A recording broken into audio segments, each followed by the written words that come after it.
আসসালামু আলাইকুম, welcome back to my channel cook with Mimi. আশা করি আপনারা সবাই অনেক বেশি ভালো আছেন। আজকে আমি আপনাদের জন্য আরেকটি নতুন রেসিপি নিয়ে হাজির হয়েছি। আজকে আপনাদেরকে করে দেখাবো চিংড়ি মাছের হাতে মাখা ভর্তা, যেটা কোনো রকমের বাটা বা ব্লেন্ড করা ঝামেলা নেই। এটি দেখে নিই। এখানে আমি নিয়ে নিয়েছি চিংড়ি শুটকি। এটা আমি পরিষ্কার করে নিয়েছি। পরিষ্কার করে আমি তেলে নিয়েছি যেন কোনো প্রকার বালু কিংবা ময়লা যেন না থাকে। এবার আমি এটাকে টেনে নিব। এখানে আমি একটি প্যানে দিয়ে দিচ্ছি, আমি কোনো প্রকার তেল ব্যবহার করছি না। আমি এবার চিংড়ি শুটকিটাকে খুব ভালোভাবে ভেজে নেব। এবার যাই আমার চুলা কিন্তু মিডিয়াম লো ফ্লেমে আছে, নাহলে কিন্তু শুটকিগুলো পুড়ে যাবে।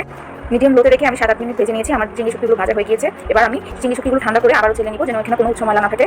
আমার শুটকিগুলো চেলে নেওয়া হয়ে গিয়েছে। এবার আমি ভর্তাটা বানাবো। আমি শুটকিগুলো সাইড করে রেখে দিচ্ছি। এবার এটা আমি দিয়ে দিব পেঁয়াজ কুচি। এখানে আমি 1/3 কাপ পেঁয়াজ কুচি নিয়েছি।